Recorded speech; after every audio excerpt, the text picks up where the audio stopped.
po, magkukwento po ako.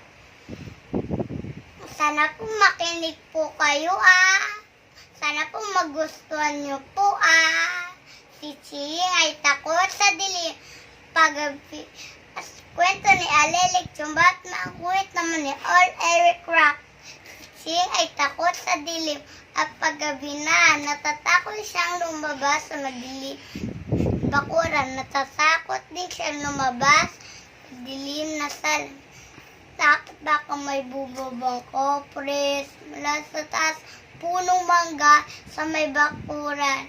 O baka may sumunggap sa kanya ng malaking hinggang kamay. Bakuran. Bagsilit ng umaga, malakas na ulit ang loob ni Ching kasi alam niya ang mga multo na lulusot sa liwanag ang mga kampul nito. Yung dumating arawan ni Ching, nilagero siya ng tito at niya isang maliit na lente na may kasamang 2 baterya. Tuwang-tuwa si Ching. Iwas-iwas yung lente sa dilim hanggang sa patulog. Takot niyo lang ngayon sa liwanag ko, sabi ni Ching. Isang araw ang naninyasin sa kanyang nanay. O Ching, pupunta lang ako sa may palengke, magbabay ng uta. At paalam kanyang nanay at umalis na kanyang biglang agad-agad niyang dinuko sa kanyang bulsa ang 2 lentre. Teka, unting-unting naglaho ang lente sa dilim. Tila lang ni Ching nagdakpay siya ng mga maligno. Ito. Walang dumuko sa kanyang nasa isip ni Ching ay naaanino-anino na itong bahay. At may nakita yung pagbaba ni Ching. Nakisot niya nakakalat yung laruan.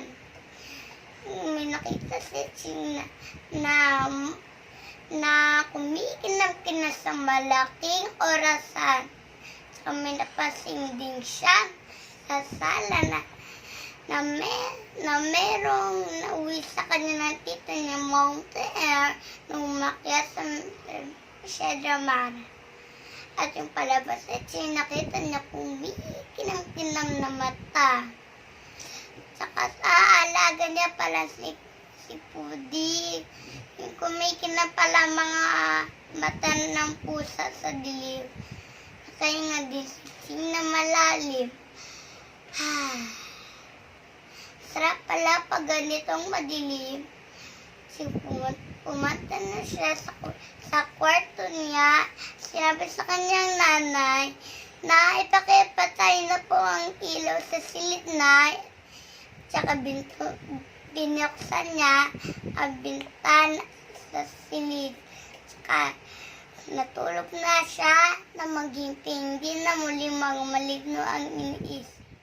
At dyan natatapos ang aking kwento.